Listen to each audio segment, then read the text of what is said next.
안녕하십니까? 반갑습니다. 네, 고3 국어 6회 3교시 문학 시작하겠습니다. 첫 번째, 현대시를 한 편 감상해 보도록 합시다. 분량을 조금 줄이기 위해서 두 개인데 하나로 이제 줄였어요. 전체적으로 26페이지 정도 되니까 여러분들이 부담이 조금 덜 하겠죠? 네, 보겠습니다. 김수영 시인의 아마 처음 보는 시일 겁니다. 그 방을 생각하며 라는 시인데 우선 한번 봅시다. 혁명은 안 되고 나는 방만 바꿔버렸다. 그 방의 벽에는 싸우라, 싸우라, 싸우라는 말이 헛소리처럼 아직도 어둠을 지키고 있을 것이다. 나는 모든 노래를 그 방에 함께 남기고 왔을 게다. 그렇듯 이제 나의 가슴은 이유 없이 메말랐다. 안 좋아 보이죠? 그 방의 벽은 나의 가슴이고 나의 사지일까? 사지, 팔, 다리 말하는 거죠. 일하라, 일하라, 일하라는 말이 헛소리처럼 아직도 나의 가슴을 울리고 있지만 나는 그 노래도, 그 전의 노래도 함께 다 잊어버리고 말았다. 노래 생각해 보니까 그 희미한 옛사랑의 그림자라는 그 김광규님의 시가 있네요. 그 시에도 노래와 이야기가 나오거든요. 뭐라고요? 김광규 시인의 희미한 옛사랑의 그림자라는 시에서도 노래가 있습니다. 상통하는 시어일 것 같네요. 혁명은 안 되고 나는 방만 바꾸어버렸다. 나는 이제 녹슬은 펜과 뼈와 광기, 실망의 가벼움을 재산으로 삼을 줄 안다. 이게 현재 상황이라는 거지. 안 좋지. 가벼움, 혹시나 역사일지도 모르는 이 가벼움을 나는 나의 재산으로 삼았다. 안 좋은 거죠? 혁명은 안 되고 나는 방만 바꾸었지만 나의 입속에는 달콤한 의지의 잔재 대신에 다시 쓴 냄새만 되살아났지만 방을 잃고 낙서를 잃고 기대를 잃고 노래를 잃고 가벼움마저 잃어도 이제 나는 무엇인지 모르게 기쁘고 나의 가슴은 이유 없이 풍성하다. 안 좋아 보이는데 막판에 기쁘고 풍성하다로 나왔어요. 여기서 좀 이제 반전이 있는 거야. 이 시의 포인트는 혁명 이후의 삶에 대해서 뭔가 좀 불만이 있어. 만족스럽지 못해. 그런데 그 부정적이지? 그런데 막판에 기쁘고 풍성하다라고 나와 있어. 희망으로 가는 걸까? 아닐까? 미쳤나? 어떤 의미인지 한번 읽어보자고요. 차근차근 생각해보기. 첫 번째 행에서 대뜸 시인은 혁명은 안 되고 나는 방만 바꿔버렸다라고 뱉어놓습니다. 혁명이란 무엇이냐? 4.19 혁명을 의미하는 거죠. 60년에 있었죠. 그렇다면 혁명은 안 되고 라는 말은 무슨 말이냐? 4.19 혁명은 성공했죠.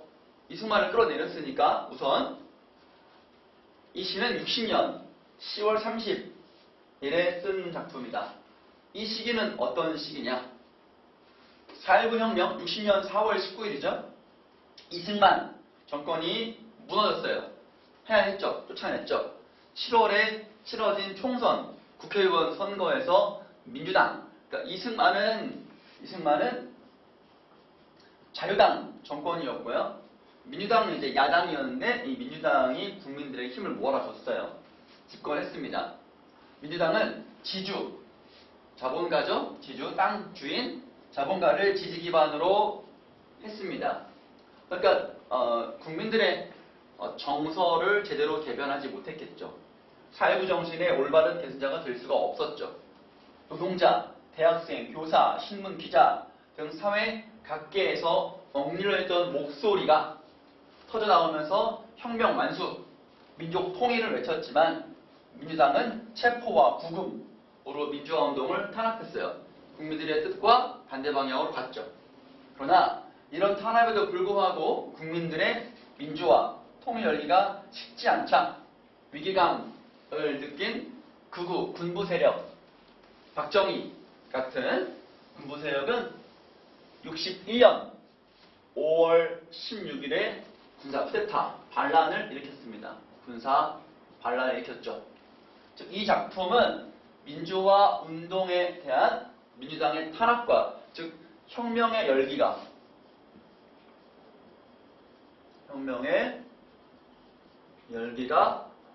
식어가고 있는 즈음과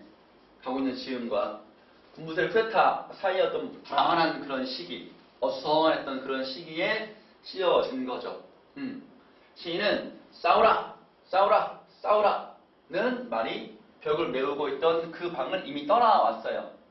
혁명 직후에 감격에 찼던 되는구나. 모든 노래는 그래도 긍정이 되는 거지. 그 방에 남겨두고 왔습니다. 혁명의 정신이 배신당했어요. 여기 분명히 알게 된 지금 시인은 나의 가슴은 이유 없이 메말랐다.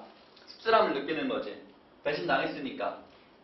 나는 그 노래도 그 전의 노래도 함께 다 잊어버리고 말았다. 라는 말로 시인은 혁명을 도둑맞았어. 요거 연결되는 거지. 이 시기의 현실을 표현하고 있습니다. 그러니까 혁명을 이루었는데 그 후속 조치가 혁명의 열기를 고스란히 담지 못했다라는 거죠. 기득권이었던 그런 때문에. 또 다른 그러니까 민주당은 다른 이름의 자유당이었던 거야. 자유당을 끌어내렸는데 배신했던 민주당은 자유당의 버전 2였던 거지. 시인은 자신의 재산으로 남은 것이 녹슬은 펜과 뼈와 광기, 실망의 가벼움이라고 역설적인 표현으로 말하고 있어요. 어떤 역사라는 것은 이렇게 늘 배신으로 점철된 것 아니겠냐, 배신으로 얼룩진 것 아니겠느냐고 그는 말합니다. 3년에서 얘기하고 있죠. 혹시나 역사일지도 모르는 이 가벼움이라고. 배신, 국민의 뜻을 받들지 못했죠. 불타던 정열은 사라지고 혁명의 열기는 사라지고 쓰디쓴 환멸, 배신, 혁명의 배신이죠. 되살아나지만 그러나 혁명의 기대와 격정이 사그라진 현재에도 시인은 무엇인지 모르게 기쁘고 나의 가슴은 이유 없이 풍성하다 라는 말을 끝맺고 있어요. 이게 의문점이라는 거죠. 이 시의 포인트는 이 기쁨과 풍성함이란 무엇일까? 나의 가슴은 이유 없이 메말랐다 라는 이연의 표현을 뒤집어 놓은 이 표현은 무엇을 뜻하는가? 비록 혁명 주체들의 정치적 미숙함, 민주당 정권들인 거죠. 때문에 현실적인 주도권을 보수 정권에 내주고 말았지만 이건 민주당 세력은 아니다. 순수한 세력들인 거지. 이걸 순수한 순수 민중들이고 순수했잖아. 미숙했지. 얘네들이 이제 민주당 정권인 거지. 내주고 말았지만 한번 불붙은 민주화 운동 끝을 봤잖아. 빛을 보긴 봤잖아. 열기는 쉽게 꺼지지 않고 타오르고 있었다. 수구 세력, 보수 세력이죠. 세력의 정치적, 사회적 억압은 자유당 독재 때와 마찬가지로 남아있었지만 한번 자유를 맛본 사람들에게 언제까지나 족쇄, 방해를 할 수가 없었겠죠. 시인 김수영이 4.19 혁명이 가져다 준 선물을 평생 잊지 않았듯이 자유. 4.19 혁명은 미완, 끝내 혁명으로 뭔가 바뀌어진 건 없고 5.16 군사 쿠데타로 혁명이 이제 끝났거든. 그쳤기에 오히려 우리가 사는 지금까지도 줄곧 불씨로 남아있는 것이 아닐까. 이루어야겠다는 시인은 바로 자신의 가슴속에 남아있는 그 비판적, 참여적 문학정신. 이거는 현실 참여야. 현실 참여. 우리가 김수영의 풀, 김수영 껍데기는 거라는 신동엽이지. 풀, 폭포 이런 것들을 통해서 확인할 수 있겠죠. 정신을 이유 없이 느껴지는 기쁨과 풍성함이라는 말로 표현하고 있다. 그 노래도 그 전의 노래도 함께 다 잊어버리고 말았다. 이는 사실이 아니었다. 즉 반어적이다. 정말 잊어버렸다면 이런 것까지 그 방을 생각하며 시를 쓸지도 못했겠지. 잊지 않았기 때문에 이런 표현을 했겠지.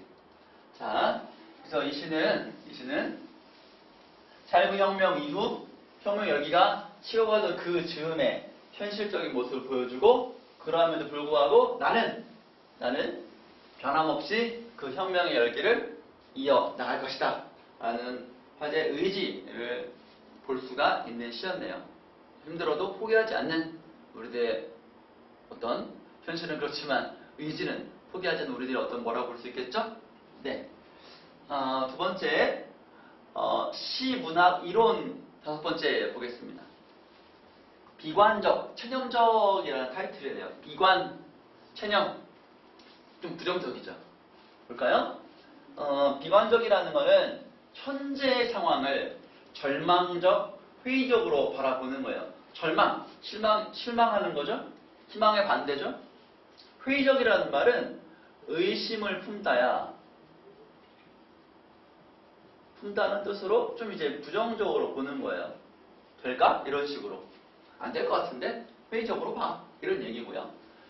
부정적 상황이나 현실 앞에서 적극적인 극복 의지를 갖지 못하고 소극적이고 무기력한 태도를 보이거나 절망 상태에 빠져있는 경우이지요. 굉장히 부정적인 상황이라는 거죠. 비관적 태도는 뭐냐?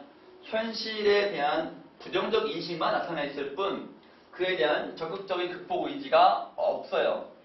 이런 경우 현실에 대한 대응 방식이 나타나 있지 않다. 체념이라는 건 상황을 비관하여 소극적으로 반응하는 것이다.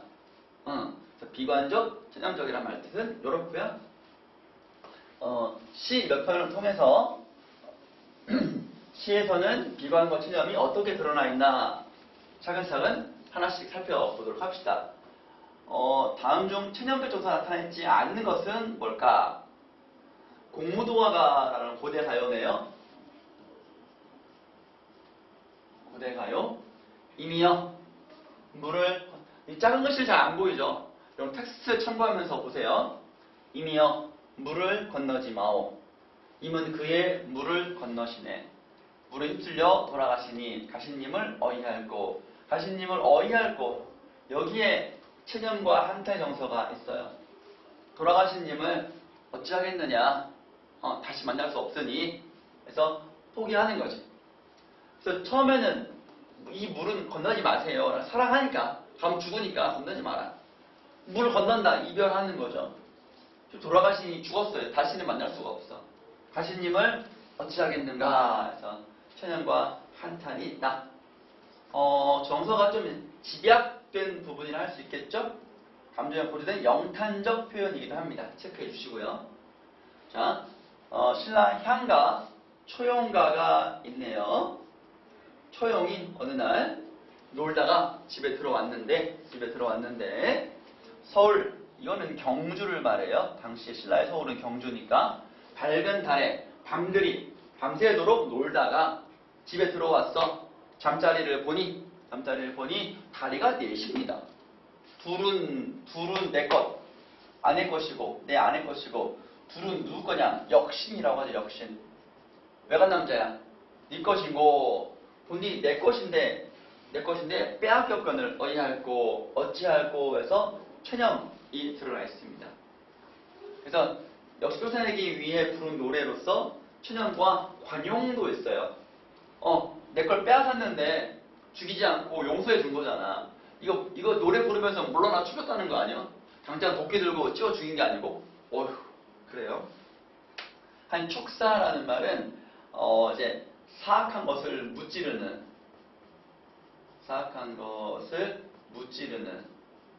무찌르는 그런 내용의 노래입니다. 빼앗겼으니 어찌하리오의 체념과 순응, 그리고 관용과 초월의 태도가 나타나 있습니다. 체념과 관용이 포인트다. 세 번째 볼까요? 청산별곡은 고려 가요인데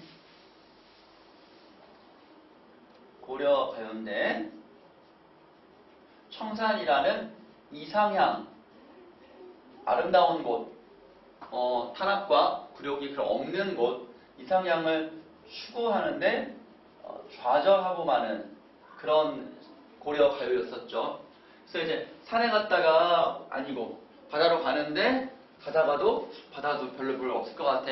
술이나 마시자 해가지고 막판에는 이제 술 마시고 그렇게 현실에 비해 한탄하는 그런 내용의 이 부분입니다. 끝부분이죠. 가다가 듣습니다. 애정지 외딴부터 가다가 듣습니다. 사슴이 진대의 어떤 누각에 올라서 해금을 켜는 것을 듣습니다. 이거는 이제 보통 이제 불가능한 일이 벌어진 거지. 벌어진 것이다. 그래서 어떤 기적을 바라는 거 아니냐. 현실을 벗어나기 위한 기적을 바라는 거다라고 볼 수 있고요. 아니면 뭐 사슴 분장을 한 광대가 올라와서 공연을 구경하는 거다라고 볼 수도 있어요. 어쨌든 현실에서 좀 벗어나는 공연을 관람하면서 현실의 아픔을 좀 이겨내려고 하는 거라고 볼 수도 있겠죠. 가다니 배부른 도개는 이제 술독, 술 항아리에 설진, 진한, 아주 독한 술을 빚는구나. 술 냄새, 도롱박 누룩이 매와 술 냄새가 아주 향기가 아주 그냥 강렬해서 나를 붙잡으니 내가 어찌하겠습니까? 가지 않고 술을 마셔야지요. 그래서 술로 인해 삶의 고뇌를 해소하려는 그런 마음이다. 그래서 이 부분에서 이상향을 추구하러 가야 되는데 에이 보잘 것 없어. 뭐하러 가? 간다고 되겠냐? 산에서 실패했는데 바다로 되겠어? 술이 한잔해. 에휴 이러고 있는 거다. 그래서 어쩔 수 없이 술을 마실 수밖에 없는 뜻이다. 체념정서가 강하다. 이상향 추구에 대한 좌절감이 더 크다라고 봐야 되겠죠? 좌절감이라고. 여러분, 네 번째, 백제 시대의 가요 고정읍사 보겠습니다. 장사 나간 남편을 걱정해서 아내가 부르는 노래다라고 전해져 있지요. 달님이시여, 높이 떠오르셔서 멀리 좀 비춰주세요. 조명인 거지. 우리 남편 잘 오시라고. 어기야 어강돌이 아으 다롱들이. 요거는 이제 좋은 후렴구니까 상관없고. 저제 내려신 거요. 시장에 가 계십니까? 시장이라는 말 때문에 남편이 행사 나간 거 아니냐, 장사 나간 거 아니냐 라고 추측할 수 있고요. 어기야 진대를 드디어 올세라. 진대가 좀 위험한 곳에 빠질까봐 걱정됩니다. 어기 어강들이 아으 어느이다 놓고 오시라. 아무데나 짐을 놓고 빨리 도망쳐 오십시오. 혹시나 위험에 처해 있으면 놓으십시오. 어기야 내 가는데, 요 내는 화자가 아니고 남편으로 보는 게 좀 적절하겠지. 가는데 날 저물까 두렵습니다. 왜냐면 당시 여성 화자가 길을 나간다는 것은 당시 정서상 맞지가 않거든. 깜깜하고. 그래서 남편으로 보는 게 타당하다라는 썰이 있어. 저는 두렵습니다. 어기여분들이 다롱들이. 여기서는 어떤 남편의 무사함, 무사귀환, 무사귀환을 바라고 있는 거거든. 기원하고 있는 거든. 소망을. 남편이 가는 길에 달빛을 훤히 비춰달라고 기원하고 완전 걱정하고 있는 거지 체념이 나타나 있다고 볼 수 없다. 그래서 정답은 4번이었고, 5번을 보면 규원가의 일부인데, 규원가는 이제 조선 전기 여성 가사, 여성 가사로서 여성이 처한 어떤 가부장적 사회에서의 아픔 이런 것이 담겨 있지. 그래서 연광이 풀풀하고, 연광 해와 달빛이니까 1년 세월이 훌쩍훌쩍 지나가고, 조물이 다 시기하여 나를 이제 시기하여, 봄바람 가을물이 배울이 북 지나가듯 요것도 이제 빨리 지나가는 거야. 설빈화안, 이것이 참 예쁜 얼굴이 어디 두고 면목 가정, 세월이 지나서 피부가 다 처지고 늙어가지고 못생겼다는 얘기지. 되었구나. 내 얼굴 내가 보니 어느 님이 남편이지. 날 사랑하겠느냐? 서리법이야. 그래서 내 얼굴이, 지금의 내 얼굴은 옛날에는 참 예뻤는데 지금은 좀 늙어버렸어. 그 스스로 이제 자탄하고 있는 거지. 참 괴하니 부끄러우니 누구를 원망하겠느냐? 누구를 아무도 원망할 수 없다. 원망할 사람이 없다. 원망할 사람이 없다. 내 탓이다. 이런 소리지. 그래서 체념적이다 하는, 누구한테 탓을 할 수가 없고 에휴 내가 늙은 탓이지 뭐 라고 하는 거는 체념적이다 라고 볼 수 있다는 거죠. 자, 그 다음에 우리 앞에서 한번 언급했었던 신경림의 농무, 정희성의 전문강의 사불십구에서도 체험적 정서가 드러나 있다. 볼까요?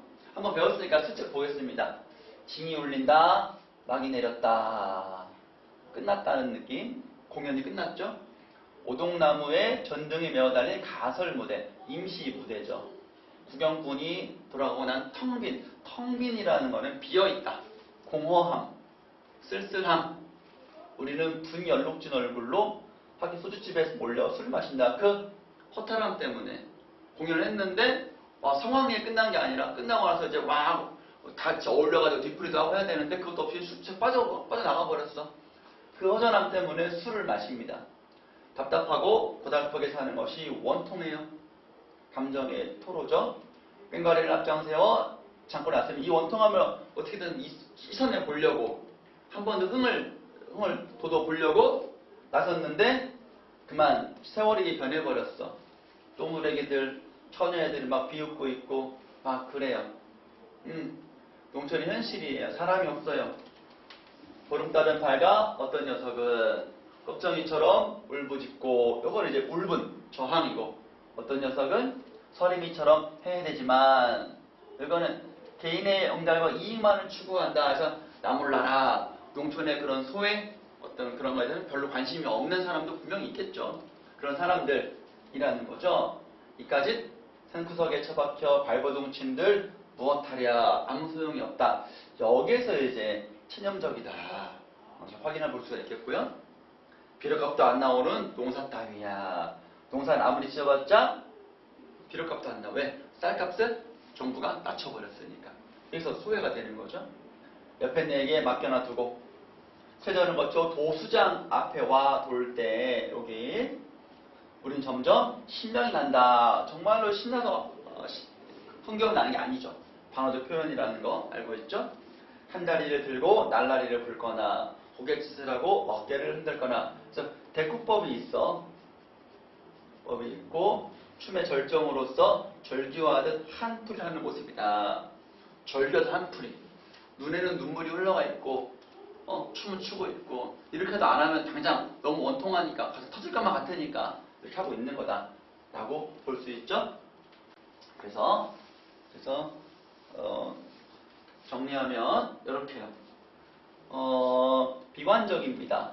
집단화되는 우리 농민들이죠. 농민 전체입니다. 산업화로 소외된 농민의 애환이 절절하게 드러나 있고요. 발버둥친들 무엇하랴, 비료값도 안 나는 농사 등에는 농촌의 구조적인 모순과 현실에 대한 체험적 한탄이 담겨 있습니다. 즉, 피폐해진 농촌의 현실 앞에서 좌절하는 체험적인 태도가 드러나 있고, 농촌의 구조적 모순을 고발하는 의미가 내포되어 있죠. 자, 오른쪽에 나와 있는 정희성의 전문강의 삽을 싣고 보겠습니다. 흐르는 것이 물뿐이냐? 우리도 흘러간다. 한 세상 살고 다른 세상으로 간다. 우리가 저와 같아서 강변에 나가 삽을 씻으며 거기 슬픔도 퍼다 버린다 해가지고 삶의 비애가 좀 있는 사람이죠. 일이 끝나 저물어 일하는 사람, 노동자이군요. 스스로 깊어가는 강을 보며, 강물 보면서 삶의 애환, 흘러가는 물을 보면서 자신의 삶도 한번 생각해 보는 거죠. 쭈그려 앉아 담배나 피우고 좀 체념적이죠. 할 수 있는 게 없잖아.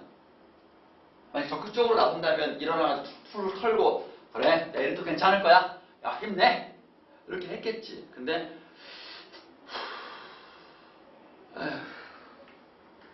에휴, 이러고 있는 거 아니야 지금? 나는 돌아갈 뿐이다. 돌아갈 뿐이다. 할 게 없어. 다른 게 할 게 없어. 적극적으로 행동할 만한 게 없어. 돌아갈 뿐인 거야. 삽자루에 맡긴 한 생애가 노동자라는 거죠.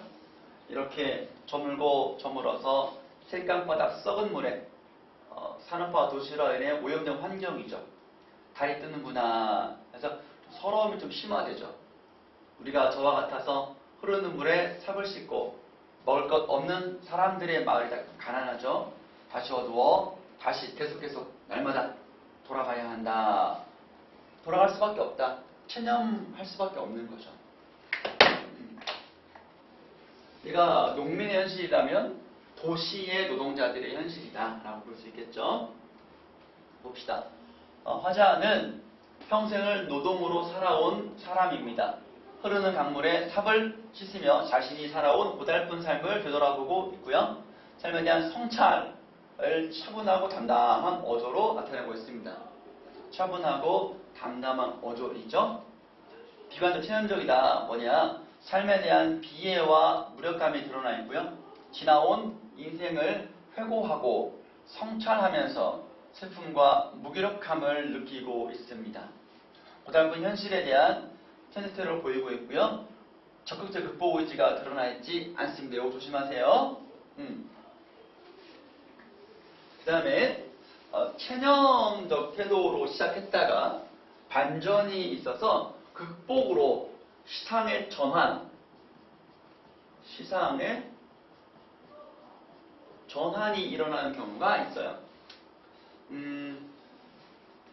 윤동주의 쉽게 씌어진 시를 보면 나는 무엇을 바라 나는 다만 홀로 친전하는 것일까. 인생은 살기 어렵다는데 시가 이렇게 쉽게 씌어지는 것은 부끄러운 일이다 해서 부끄러움을 느꼈다가 우척방은 남의 나라 창밖에 밤비가 속살거리는데 등불을 밝혀 어둠을 조금 내몰고 오늘 아침을 기다리는 최후의 나는 나에게 작은 손을 내민다. 눈물과 위안으로 잠든 최초의 약수. 그래서 화해요. 극복 의지라고 볼 수 있겠죠? 그래서 부끄러운 내면과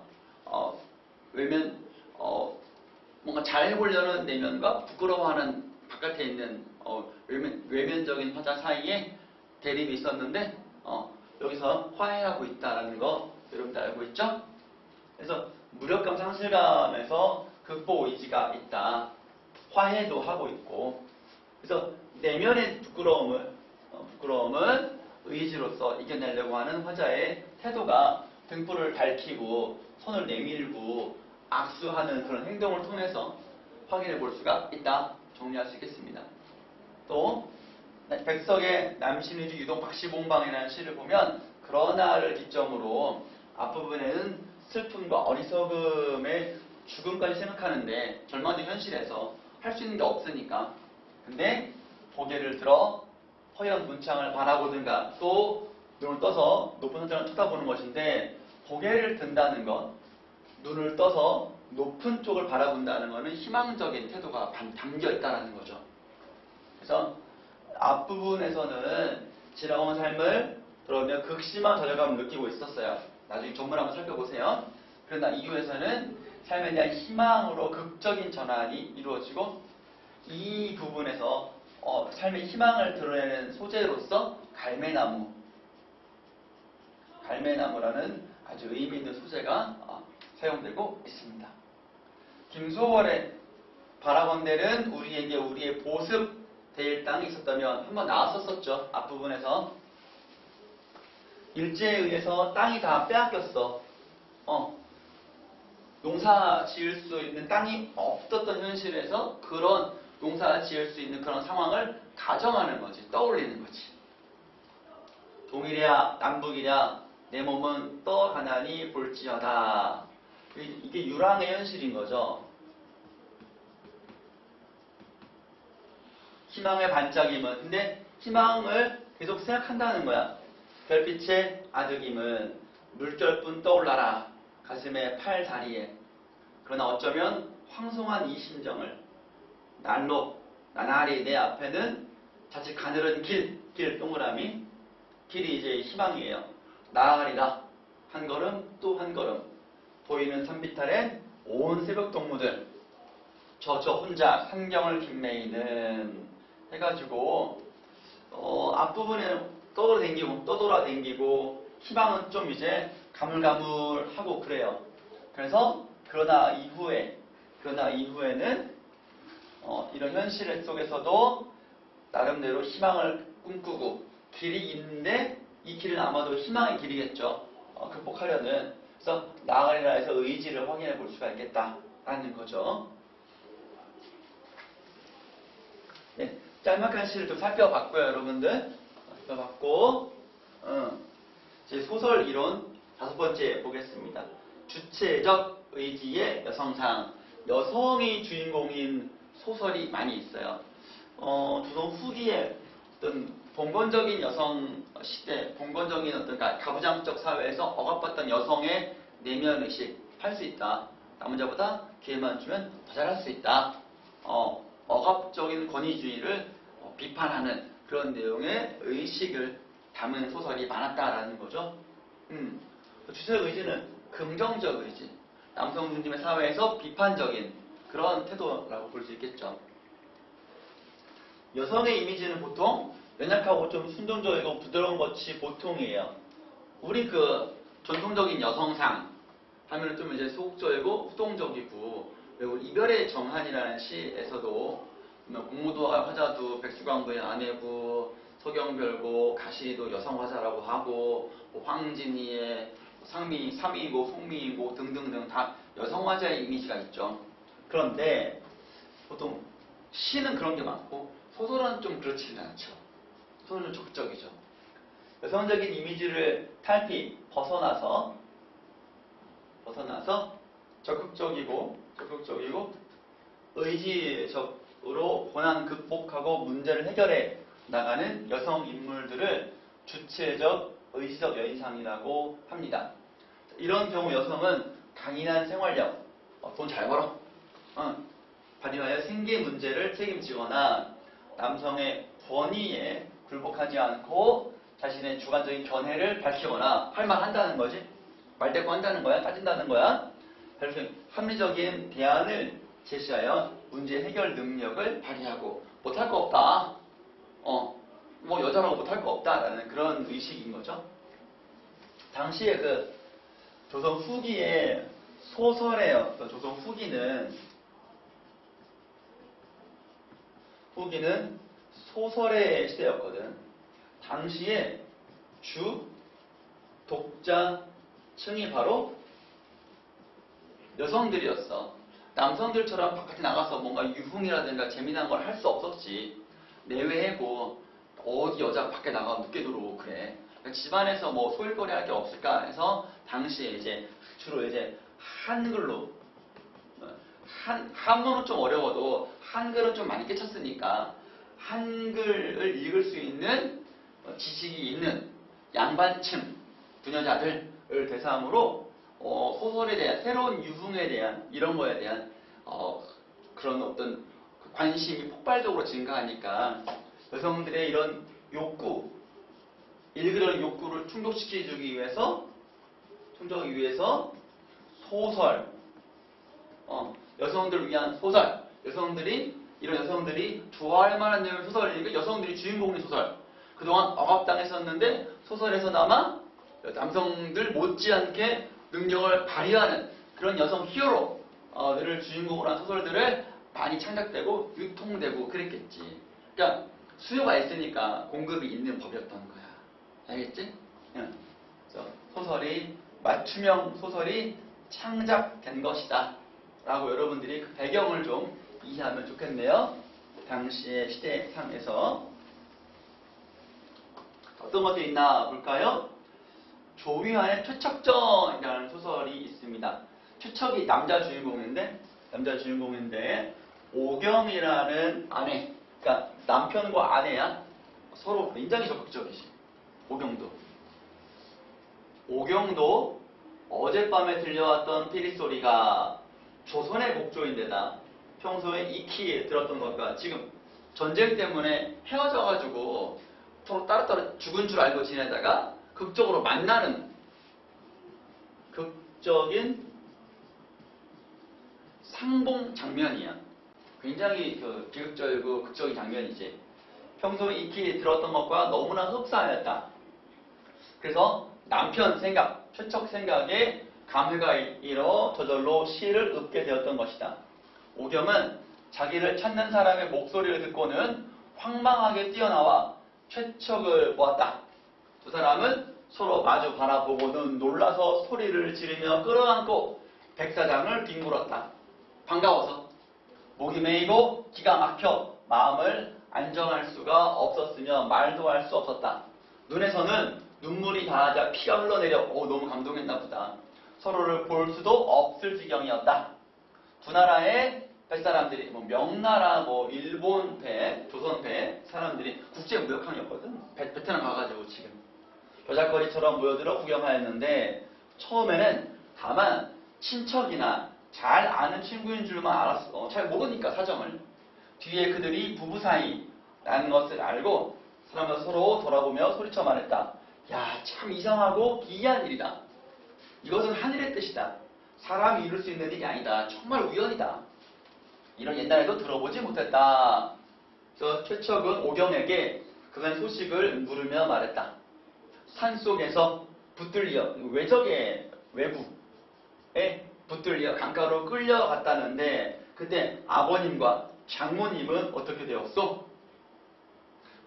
날이 어두워진 뒤에 배에 오른 데다 정신이 없어 서로 잃어버리게 되었으니 제가 두 분의 생사를 어찌하겠습니까? 두 사람이 손을 붙들고 통곡하자 옆에서 지켜보던 사람도 가족이 다 뿔뿔 흩어진 거야. 전쟁의 비극이지. 전쟁의 비극을 지금 보여주고 있는 거예요. 슬퍼하며 눈물을 닦지 않은 이가 없었다. 굉장한 슬픔이었다는 거지.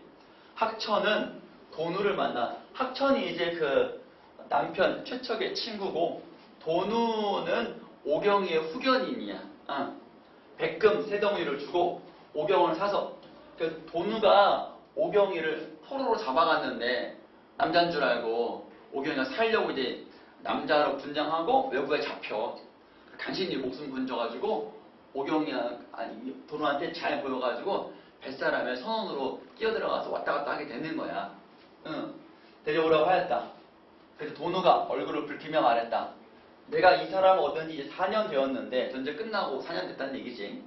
그의 단정하고 고운 마음씨를 사랑하여. 그러니까 도누가 외국이긴 하지만 착했어. 사랑하여 친자식처럼 생각해 왔습니다. 그래서 침식을 함께하는 등 잠시도 떨어진 적이 없었으나 지금까지 그가 안악내인 것을, 즉 남장 살아나려고 전쟁터에서 살아남기 위해 남장했었거든. 오경이가 그것을 몰랐어. 이제서야 알게 된 거야. 오늘 이런 일을 직접 겪고 보니 이는 천지신명도 오히려 감동할 일입니다. 내가 비록 어리석고 무디기는 하지만 진실로 목성은 아닙니다. 아주 그렇게 어리석고 꽉 막힌 사람 아닙니다. 그런데 차마 어떻게 그를 팔아서 먹고 살 수 있겠습니까? 그래서 가십시오. 오경아 가라. 남편 만나. 행복하게 잘 먹고 잘 살아라. 나는 그냥 간다. 이랬던 거거든요. 쿨하게 헤어진 거야. 그랬습니다. 자, 오경을 의지력 여신상을 볼 수 있을까요? 네, 있습니다. 남장했습니다. 남장.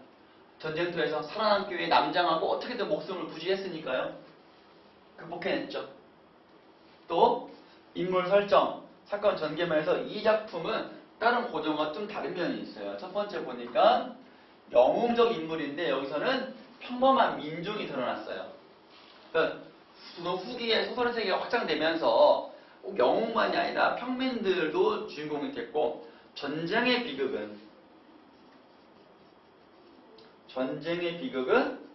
평민들의 삶에 굉장히 극심한 고통을 주었다는 것을 보여주고 있는 거죠. 두 번째, 전기적인 요소, 비현실성이죠. 도술 부리고 둔갑술 펼치고 이런 것들이 없고요. 아주 없는 건 아니야. 조금 있긴 있어. 보살님이 막 나오고 막 그래. 조금 있긴 있는데 거의 없지. 아주 그냥 판타지 소설에 비하면 판타지급 소설도 많이 있거든요. 도술 부리고 뭐 하고 싸우면 막 하고 구름 날라다니고 막 이런 거 많이 있지만 그거에 비하면 거의 없어. 한 개 정도 세이 본 것 같아. 사건이 좀 구체적이고 사실적으로 전개됩니다. 전쟁의 특히 전쟁터 장면 묘사 같은 경우는 굉장히 너무 사실적이고 피가 막 철철 흐르고 이런 것들이 굉장히 좀 특이하죠. 그래요. 최척전. 남편 최척과 아내 오경의 만남이다. 자, 두 번째 이춘풍전. 이춘풍이 되게 위선적이고 방탕한 인물이에요. 가부장적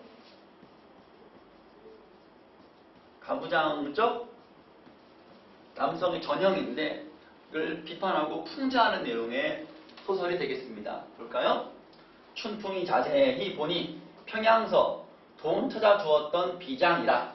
이게 이제 춘풍의 아내가 남편을 구하기 위해 변장했어요. 그래서 이거는 그냥 가만히 기다리지 않고 적극적으로 나서서 문제를 해결하는 거라고 볼 수 있겠죠. 현실을 타게 고쳐나가는 의지와 행동력을 갖춘 인물임을 확인할 수가 있겠습니다. 춘풍이 깜짝 놀라 버선발로 뛰어 내달아 엎드려 말하기를 소인이 오늘 왔으나 날이 저물어 내일 댁에 문안고자 하였는데 날이 먼저 행차하옵시니 황공합니다. 그래서 보면 이제 춘풍이 아내가 돈 벌어온 거, 아내가 살림을 잘하거든. 돈 벌어온 거를 그냥 무시하면서 야, 돈 좀 줘봐. 빌려가지고 와봐. 내가 국가 나라 돈도 빌리고 네가 사채 끌어 5천냥 만들어가지고 평양 가서 내가 장사해가지고 올게. 내가 좀 하자. 나만 기다려. 갔는데 그만 기생이 추월이한테 꼬임 빠져가지고 돈 다 날리고 그 집에 머슴으로 살고 있다는 소문이 들린 거야. 그래가지고 춘풍의 아내가 안 되겠다. 그래서 이웃집 마나님한테 어떻게 해가지고 그 마나님의 아들이 평양에 감사를 가는데 거기에 비서로 들어가. 어떻게 남장으로 들어가. 남장한다. 가가지고 딱 해가지고 감사의 비서니까 끝발이 있잖아. 힘이 있잖아. 그래서 추월이한테 가가지고 때려주고 돈 털린 거 다시 찾고 춘풍이한테는 이놈 춘풍아 아내가 기다리고 있으니 그 길로 곧장 가서 아내한테 전화하거라 하고 딱 갔던 거지. 그리고 춘풍이는 왔어. 그래놓고 이제 아무것도 모른 척 하는 거지. 아내는 또 고스란히 있고 춘풍이가 그거 신 딱 떼고 내가 장사하러 왔는데 장사가 너무 잘 돼가지고 돈만 남겨놓고 왔어. 내가 자네 보러 잠깐 왔어. 내가 또 추월해 보러 갈 거야? 허세를 떠는 거야. 아내 입장에서는 다 알고 있는데 가짜잖아. 꼴 같잖아. 그래가지고 네 서방님 잠깐 밖에 나갔다 오겠습니다. 나가서 비장으로 변장하고 지금 온 거야. 춘풍이 혼내주려고. 내 마침 일이 지나다가 너 왔단 말 듣고 네 집에 잠깐 들렀다. 방 안에 들어가니 춘풍이 아무리 지 안방인데 어찌 들어올까. 문 밖에 손노라니 쫄아가지고 비장 목숨 구해준 비장이 방에 들어갔어. 쫄아가지고 함부로 못 가는 거야. 춘풍아 들어와라. 거기 앉아라. 나으리 좌정하신 데를 어찌 감히 들어가겠습니까? 아이 잠만 말고 들어와 이놈아. 춘풍이 마지못해 들어오니 비장이 말하되 아내 그때 추월에게 돈을 받았느냐? 나으리 덕택이 즉시 받았습니다. 이 추월의 평양 기생 그 춘풍이 홀랑 베껴먹은 그 기생이야. 못 받을 돈 5천냥을 하루아침에 다 받아 싸우니 그 은혜가 태산 같습니다. 그때 맞던 내가 아프더냐? 아내가 이제 비장이 춘풍이 때려줬거든. 쌤통이었지. 소인에게 그런 매는 상입니다. 어찌 아프다 하겠습니까? 네 집에 술이 있냐? 춘풍이 일어서서 주안을 드리거늘 비장이 꾸짖어. 그 아내가 없으니까 춘풍이가 그 주안상 안주하고 술하고 딱 하는 거야. 야, 네 계집, 네 아내는 어디 가고 네가 일을 하느냐? 계집 불러 술 준비 뭐 시킬까? 아니 어떻게 해? 없잖아 지금. 춘풍이 황급하여 아무리 찾은들 아내가 있겠느냐 없지. 비장이 지금 앞에 있는데 들면하며 찾아서 무가내라 없어. 제 손수 거행하니 어쩔 수 없지 뭐. 비장님은 계시고 아내는 없고 저 아내가 어디 간 모양입니다. 비장 나으리 제가 좀 따라드리겠습니다 하고 있는 거지. 네 평양에서 추월의 집 사환 머슴할지 형용도 참혹하고 꼬라지가 참 참혹하고 거린 중에 참 거지라. 추월이 하인 되어 봉두남발 한 무더기 간발벗은 어떻더냐라고 이제 춘풍이 흑역사를 지금 들추니까 창피하잖아. 혹시나 지 아내가 들을까봐. 왜냐면 그 전에 내가 뻐기고 왔잖아. 장사 잘했다고 뻐기고 왔잖아. 좀 이따 다시 또 추월이 만나러 갈 거라고 막 뻐기고 왔는데 흑역사인 비밀이 밝혀지니까 창피하잖아. 엿들을까봐 민망한 거야. 비장이 하는 말을 제가 어찌 막겠느냐. 못 막지 뭐. 비장이 하는 말 어떻게 막어. 좌불 안 섞이지. 불안불안하지. 들키면 안 되는데. 왜 옆에서 아내는 어디 간 거야. 아내가 이 비장님 하는 말씀 들으면 안 되는데. 큰일 났네. 혼자 보기 아깝더라. 그래서 서술자의 어떤 개입이 있는 거지.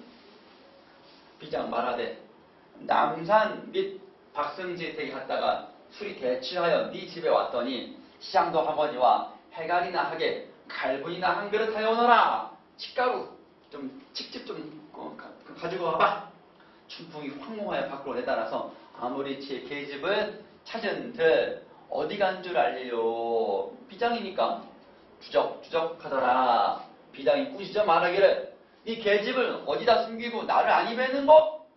차왈 피왈하니 오물오물하는 거지. 너 벌써 잊어버렸어? 평양 일을 생각해봐라 이놈아.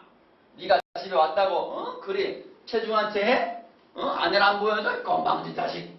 춘풍이 갈분을 가지고 부엌에 내려가 죽수는 꼴은 차마 볼 수가 없더라.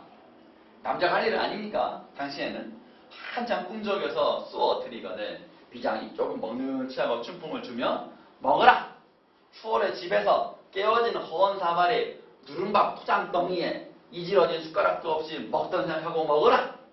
춘풍이 받아 먹으면 지 아내가 다 듣는가.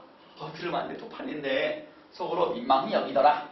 비장이 말하되 밤이 깊었으니 네 집에서 자고 갈 거야 하고 의복 벗고 갓 망건을 벗으니 춘풍이 감히 가란 말은 못하고 속마음으로 해포만에 그리다 아내만 더 잘 잘까 하였더니 비장이 잔다 하니 속으로 민망히 여기더라. 아이씨 아내랑 같이 하룻밤 보내려고 했는데 왜 와가 지랄인 거야? 라고 하는데 뭐 할 말 없잖아.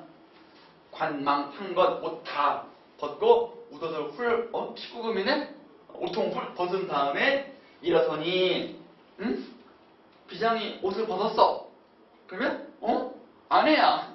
그러니까 정말 깜짝 놀라 자세히 보니 분명히 지 계집 추월의 춘풍이 아내더라. 그래서 여기서 이제 춘풍이가 확실히 깨닫고 잘못했습니다 부인. 다음부터 제가 안 할게요. 그래서 제가 천선해가지고 잘 먹고 잘 살았다는 그런 얘기가 됩니다. 춘풍이 아내 대단하지? 자 볼까요? 그래서 춘풍이는 평양에서 만난 회계 비서가 다시 나타난 자신을 꾸짖자 아내에게 들킬까봐 안절부절 못하는 춘풍의 모습이 나타나 있고요. 선비로서의 도덕이나 윤리의식이 결여된 없는 허세와 위선에 찬 인물이죠. 좀 부정적이죠. 춘풍의 처 아내는 허위에 찬 남성 중심의 사회를 비판함으로써 작가의 대변자 역할을 하고요. 적극적인 문제 해결에 갖춘 여성이고요.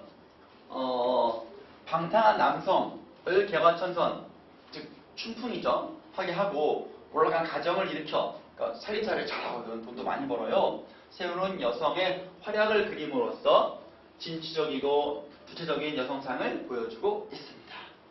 춘풍전, 이 춘풍전의 아내 또 여성상, 그런 여성상이다. 자, 또 볼까요? 다음 여성인물 중 나머지 넷과 성격이 좀 판이하게 확실하게 다른 하나가 뭐냐? 온달전이라는 설화에 나오는 평강공주 보겠습니다. 평강왕의 어린 딸이 잘 울므로 왕이 희롱하여 놀려서 말하기를 네가 늘 울어서 귀를 시끄럽게 하니 커서 사대부의 아내가 될 수 없겠다. 바보 온달에게나 시집 보내야겠다. 라고 매양 말하였다. 공주가 16세 되매 상부 고씨에게 시집 보내려 하자 공주 대답하기를 대왕께서 항상 너는 반드시 온달의 아내가 될 것이다 라고 말씀하셨는데 이제 무슨 까닭으로 예전의 말씀을 고치시나이까? 필부도 시건하지 않으려 하거늘 하물며 지존이겠습니까? 지존, 직한 존엄, 왕이 거짓말하면 되겠습니까? 옛날에 말씀하셨던 바보 온달한테 저 시 갈 겁니다. 하니 왕자는 희연이 없습니다. 왕은 왕이 된 자, 임금님은 그렇게 거짓말하면 안 됩니다. 지금 대왕의 명령이 잘못되었사오니 소녀는 받들지 못하겠습니다. 라고 감히 왕 앞에서 아버지인 왕 앞에서 또박또박 저 싫어요. 약속시켜요. 저 바보 온달한테 갈 거예요. 딱 정면 덤벽으로 머리 들이받고 있잖아. 그러니까 왕이 화가 빡치지. 뭐야? 네가 나의 가르침을 따르지 않으니 내 딸이 될 수 없다. 어찌 함께 있겠냐? 나가라! 그래서 나간 거 아니에요? 바보 온달 만났어. 그래서 여기서는 스스로 한 말에 대한 신의를 중시하는 인물이고요. 신분은 차이를 넘어서 바보인 온달과 결혼하는 순수한 태도를 지니고 있다.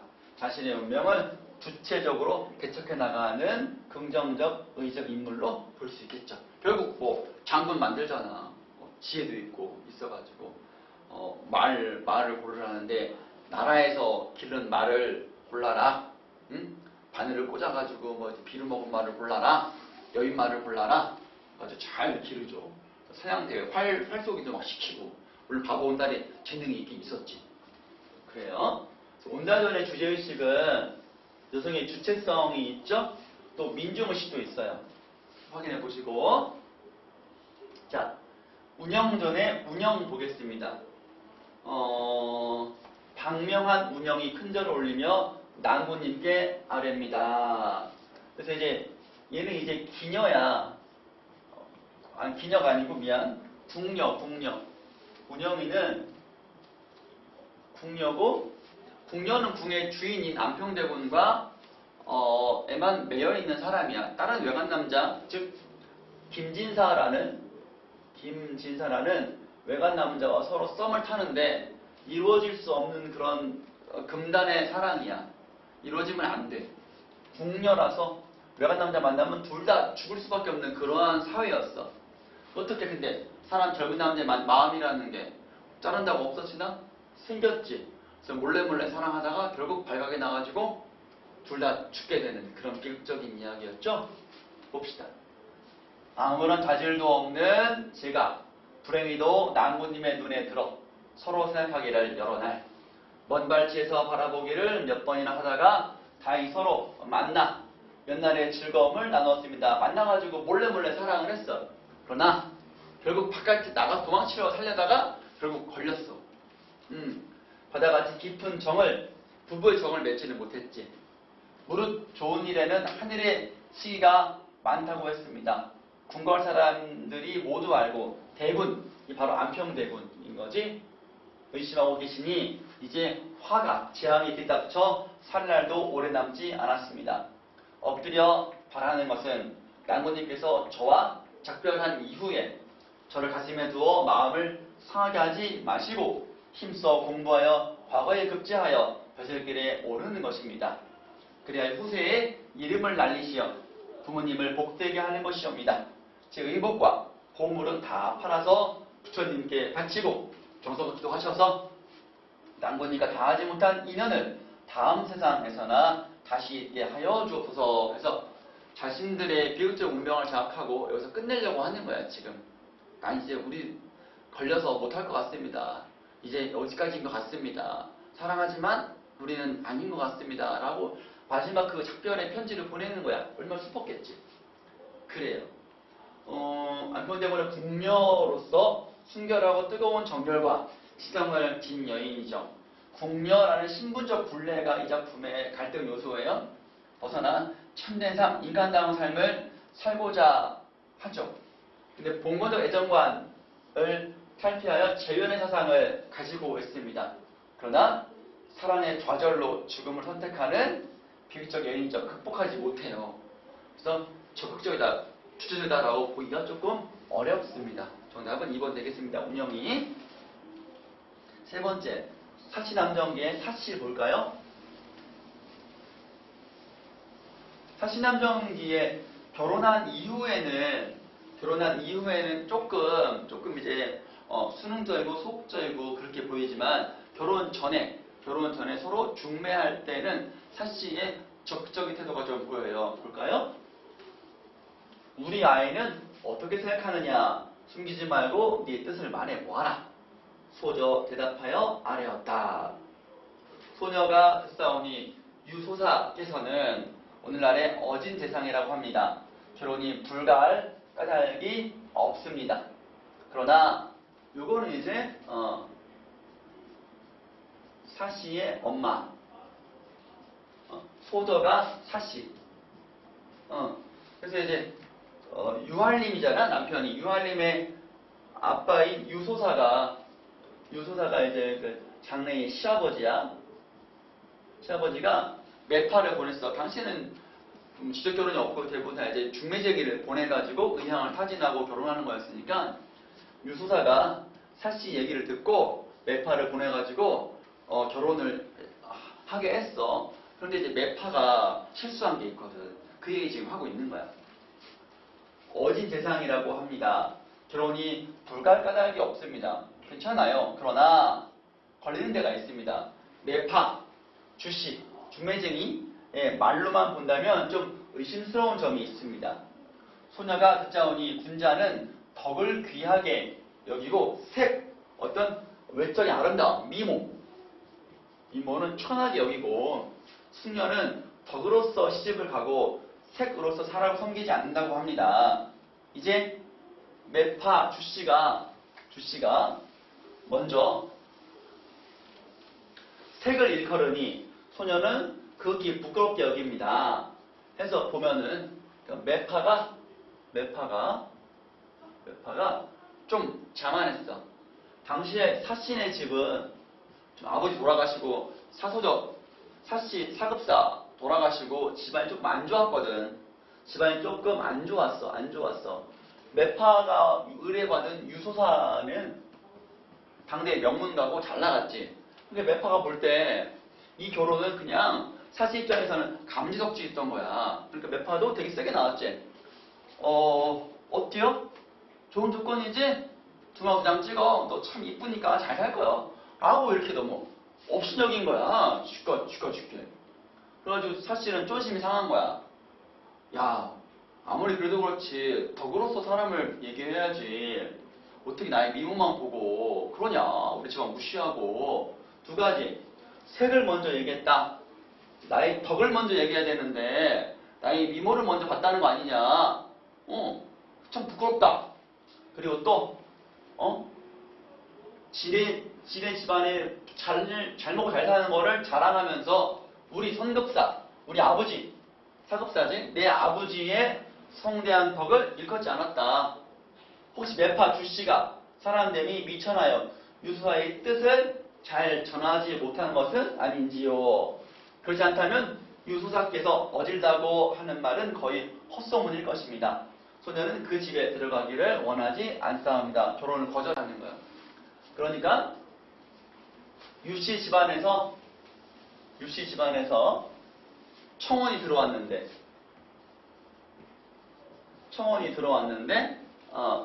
매파인 주씨가 야, 너 참 예쁘다.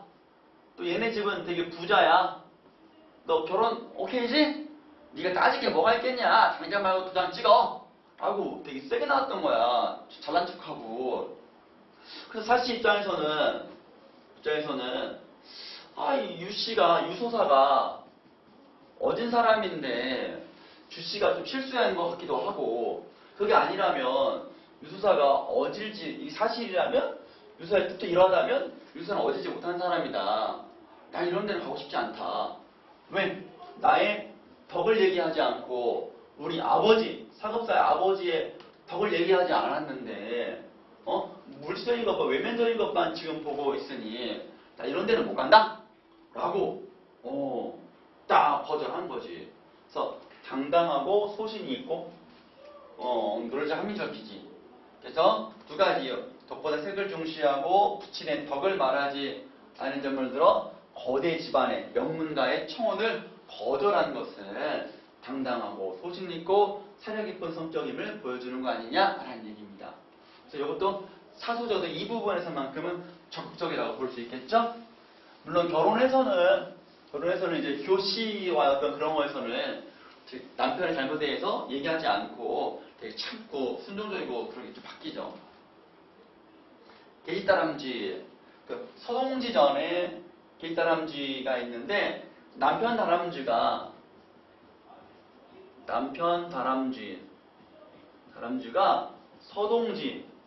서동지라는 쥐, 얘네가 좀 부자야, 가난하고 게을러 해가지고 쌀을 한번 얻어왔었거든. 그래서 그 굶주림을 좀 면했어. 근데 노력도 하지 않고 이번에도 또 이제 쌀 뿌러 가려고 하는 거야. 그랬더니 서동지가 버릇될까봐 꾸짖고 쌀 안 줬거든. 남편 다람쥐가 빡쳐가지고 열받아가지고 서동지 나쁜 새끼 해가지고 무고하려고 하는 거야. 모함하려고 하는 거야. 거짓말로 나 나쁜 놈이라고 막 하지 고소하려고 하는 건데 잘못된 거잖아. 그래서 남편 다람쥐의 아내가 그러지 마. 네 잘못한 거잖아. 서동지는 잘못한 게 없잖아. 네가 게으른 거잖아. 왜 무고한 사람, 잘못한 사람 왜 서동지를 고소하려고 그래? 그러면 안 돼. 라고 딱 꾸짖으니까 남편 다람쥐가 뭐냐? 이씨 안에서 괴짓 주제에 남편 하는 말을 뭐라고 하는 거야? 꺼져! 이렇게 막 하니까 개다람쥐가 그래? 잘 살아? 나 간다? 나가는 그런 주제. 이렇게 개다람쥐도 적극적인 그런 여성이라고 볼 수 있어요. 봅시다. 이 말을 들었어요. 고소한다는 말을 듣고 꾸짖었어요. 남편, 당신의 말이 잘못됐습니다. 천하 만물이 세상에 남의 신이 믿음을 으뜸으로 삼나니 서동지를 서대주라고도 해요. 이 쥐. 본래 우리와 더불어 학렬이 남과 다름이 없고 같은 쥐잖아. 다람쥐, 서동쥐, 쥐. 하물며 내외를 상통함도 없으되 다만 일면 교육을 생각하고 서로 잘 알지 않아. 친척 남과 다름이 없다라는 말은 같은 쥐이긴 하지만 조금 다르지. 친척이라고 볼 수 있겠지.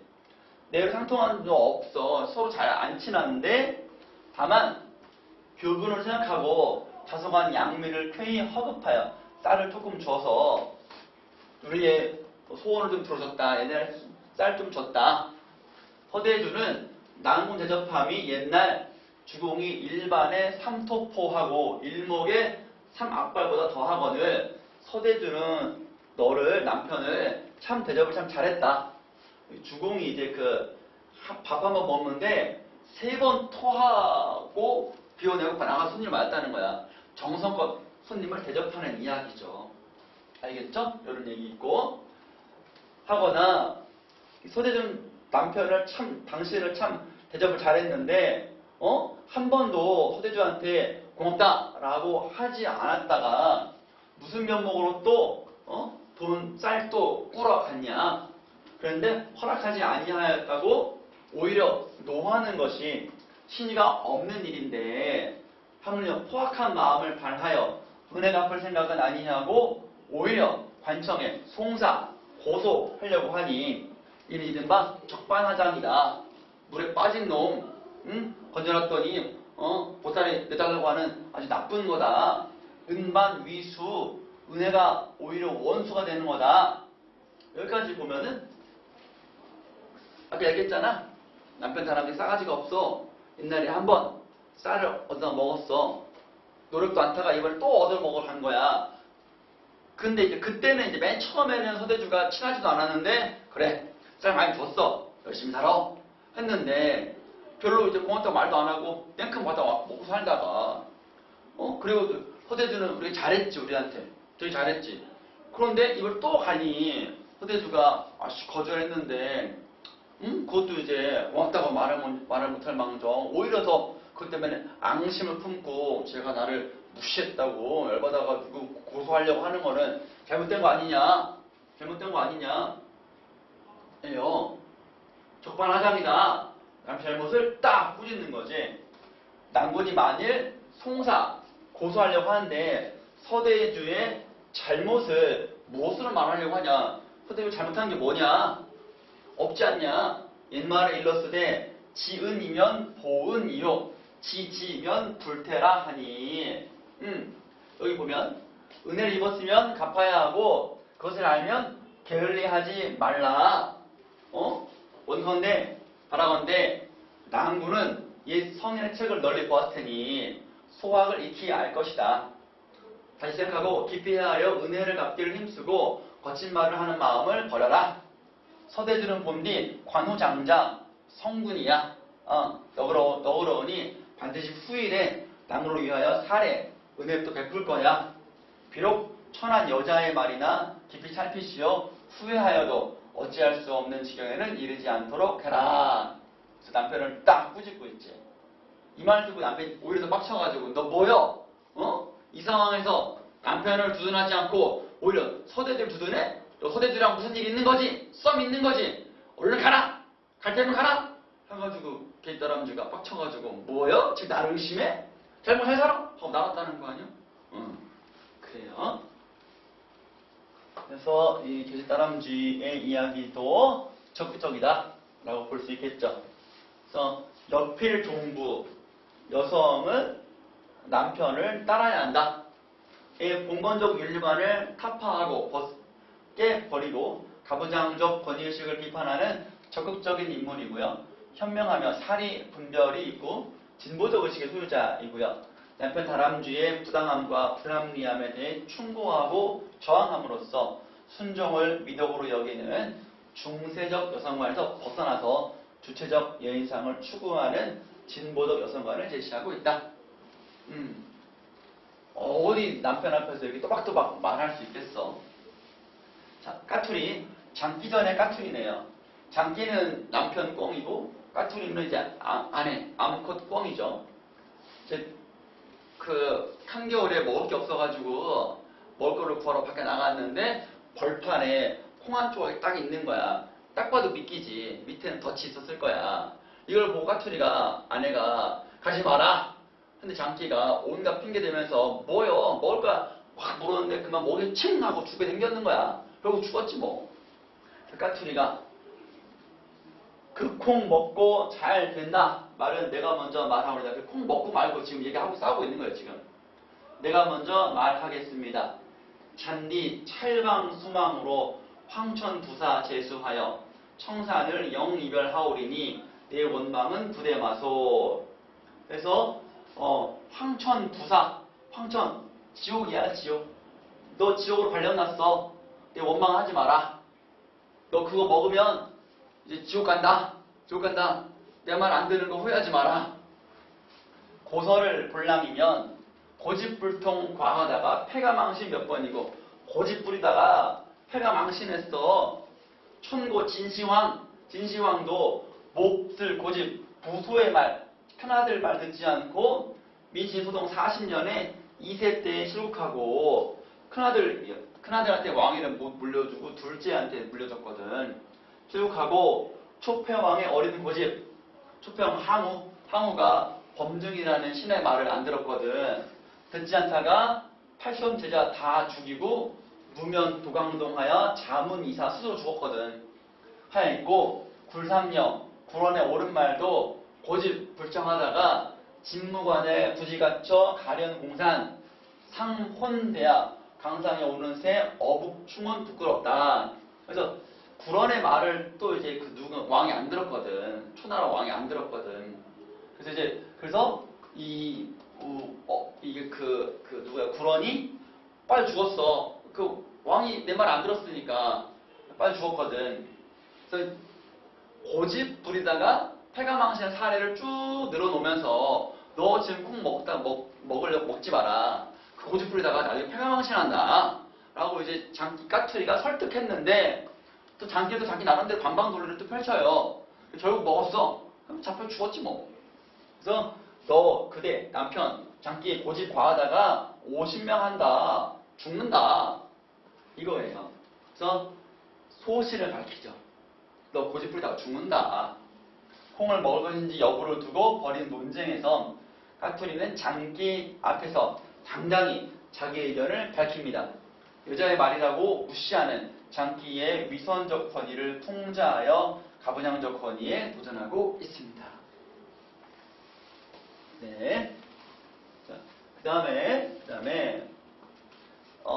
박완서님의 엄마의 말뚝이라는 작품을 좀 보겠습니다. 엄마는 소수자 나의 친정 어머니예요. 짱글씨는 책으로 보세요. 6.25 전쟁 중 아들이 비극적인 죽음을 겪고 전쟁과 관련이 있어요.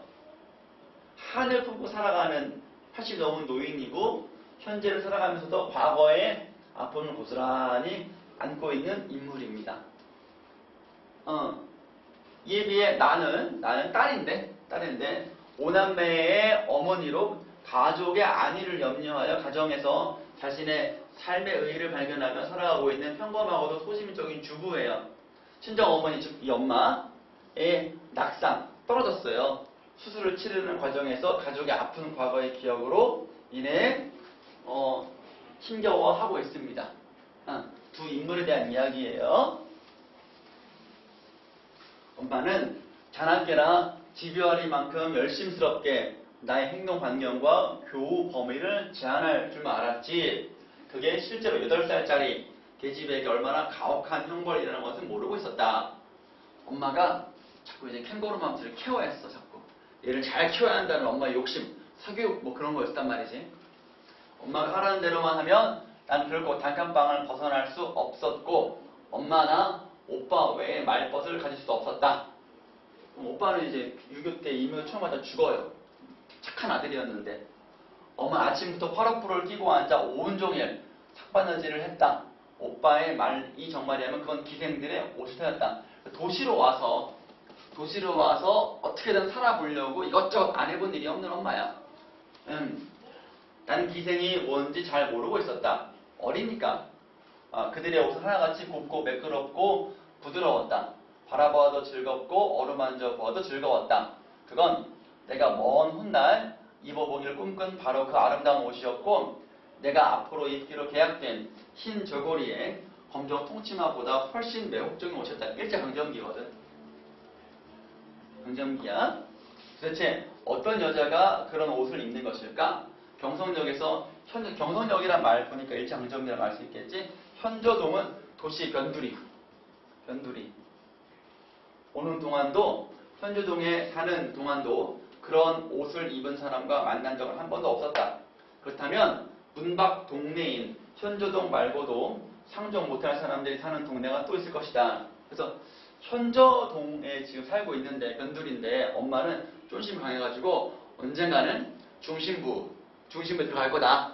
지금 우리가 시골에서 막 와가지고 기반을 못 잡아서 현저동에 있는 건데 열심히 노력해서 안에 들어갈 거니까 너는 현저동 바깥의 것들하고 상종하지 마.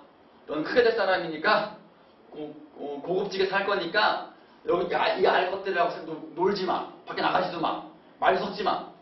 넌 학교도 근처가 아니라 먼데 사대문 안에 있는 학교 고급진 데 가야 돼. 엄마의 그 철저한 교육, 자식을 사랑하는 그런 거였단 말이지. 억센 엄마였어. 상종 못할 사람들이 사는 동네가 또 있을 것이다. 상종이 엄격하게 금지된 것에 대한 나의 이런 호기심과 매혹은 은밀하고도 짜릿했다. 그러니까 이제 엄마 몰래 밖에 나가서 노는 거야. 그건 사탕 맛보다 훨씬 자극적인 죄의식의 미각이었다. 내준 글공부 숙제를 후딱 끝마치고 엄마에게 쉬지 않고 얘기를 시켰다. 나는 주로 엄마의 삭바느질 거리와 거기서 벌어지는 색색까지 헝겊조각에서 화제를 끌어냈다. 양단, 모본단, 공단, 호박단, 하부다의 잠이사 라는 곳 옷감을 보기만 하면 척척 그 이름을 알아맞추게 됐고 다 된 저고리에서 깁고대를 너무 되게 앉혔다는 둥, 도래를 너무 폈다는 둥 그럴듯한 결정까지 사내게 힘들다. 홈질, 바감질, 감침질, 공그리기도 익혔다. 그러자니 네모난 헝겊을 서고 괴물도 만들고 세모난 헝겊을 네모나게 붙이기도 하다가 꽤 큰 조각보가 되기도 했다. 조각보 솜씨가 이만하면 엄마도 칭찬해줄 만하게 늘었을 때 엄마는 칭찬은커녕 실과 바느질과 헝겊보따리를 몰수해 갔다. 왜? 공부해야 되니까 이것이. 그럼부터 즉시 바늘 장난도 엄마의 금지사항에 속에 포함됐다. 공부해야 되니까. 그 당시에 여자애한테 글공부 시킨다는 것도 엄마 대단한 거야. 교육열이 있었던 거지. 글공부를 잘해야지 바느질 같은 거 행여 잘할 생각 마라. 손재주 좋으면 손재주로 먹고 살고, 노래 잘하면 노래로 먹고 살고, 인물을 반반하게 가꾸면 인물로 먹고 살고, 무재주면 무재주로 먹고 살게 마련이야. 엄마는 무재주도 싫지만 손재간이나 노래나 인물로 먹고 사는 것도 싫어. 넌 공부를 많이 해서 신여성이 돼야 해. 공부한 여성이 돼야 알렸지? 엄마는 이렇게 몸서리를 치면서도 그 꼭대기에 새로 장만한 집, 드디어 엄마가 기반을 잡은 거야. 대견해서 어쩔 줄을 몰랐다. 기둥석가래까지 손수 양재물로 닦아내고 구석구석 독한 약을 뿌리고 도배장판도 새로 했다. 집을 처음 산 걸 좋아하기보다는 저런 귀살스러운 집에서 어찌 살까 난감스럽기만 하던 오빠와 나도 매일매일 달라지는 재미에 학교만 갔다 오면 그 집에 붙어서 엄마를 거들게 됐다. 이사가는 날은 커다란 무쇠솥을 새로 사서 엄마가 손수 부뚜막을 만들고 걸었다. 엄마는 미장이, 두배장이, 칠장이 못하는 게 없었다. 생활력이 강해. 이사가는 날 첫날 밤 세 식구가 나란히 누운 자리에서 엄마는 감개무량한 듯이 말했다. 기어코 서울에도 말뚝을 박았구나. 비록 문 밖이긴 하지만 1차 목표 거점을 세웠어. 이렇게 또 문 안으로 들어가는 게 엄마 2차 목표. 비록 6칸짜리 집이지만 없는 게 없었다. 안방, 마을 건너방, 부엌, 아랫방, 대문간 이렇게 6개의 방이 공평하게 한 칸씩이었다. 마당도 있었다. 마당이 네모나지 않고 삼각형인 게 흠이었다. 엄마는 이런 마당을 우리 괴불마당이란 애칭으로 불렀다. 새 집은 새집처럼 대문 밖이 낭떠러지가 아니고 보통 골목인 대신 직삼각형 마당의 가장 변이 긴 쪽이 남의 집 뒤쪽으로 난 담인데 그 밑이 어마어마하게 높은 축대였다. 비가 오는 날 밤이면 오빠는 자주 잠을 깨 들락거렸다.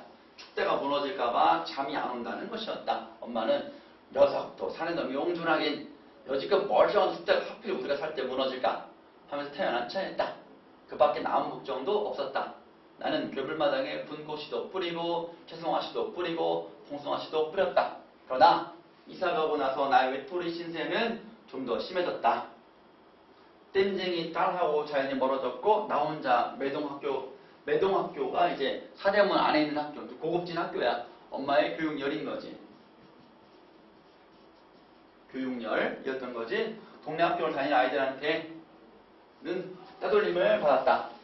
엄마는 되레 그걸 바란 것처럼 좋아하는 눈치였다. 왜냐면 이 상스러운 것들하고 어울리면 안 되니까. 문 밖에 살면서 문 안과 문 밖에 의미가 있어. 문 밖은 상스러운 것들. 1차 목표, 2차 목표는 문 안으로 들어가는 거야. 일편단심 문 안에 문 안과 문 밖에 공간의 의미가 있어요. 연연한 엄마는 내가 그 동네 아이들과는 격이 다른, 클래스가 다른 문 안 애가 되길 바랐다. 딸에게 가장 나쁜 거라고 가르친 거짓말까지 시키게 해가며 거짓말까지 시키면서 또 친척이 주소, 지금으로 말하면 위장 전입을 한 거야. 번거로움과 치사함을 참아가면서 심지어는 문둥이가 득실거린다는 등성이를 매일 지나 다녀하는 위험을 무릅쓰게 하고까지 굳이 문 안의 학교를 보내지 못해 안달한 엄마의 뜻은 처음부터 그런 데 있었으니까 이것들하고 어울리지 말라고. 이것들하고 쌍스러운 것들하고. 엄마는 자기가 미처 도달하지 못한 이상향, 문안 사람 되는 거, 성공한 거, 당장 처한 현실의 갈등을 부드럽게 하기 위해 부지불식간에 자식을 이용하고 있었지만 정작 자신이 겪는 갈등에 대해서는 무지한 편이었다. 나는 동네에서도 친구가 없었지만 학교에서도 친구를 사귀지 못했다.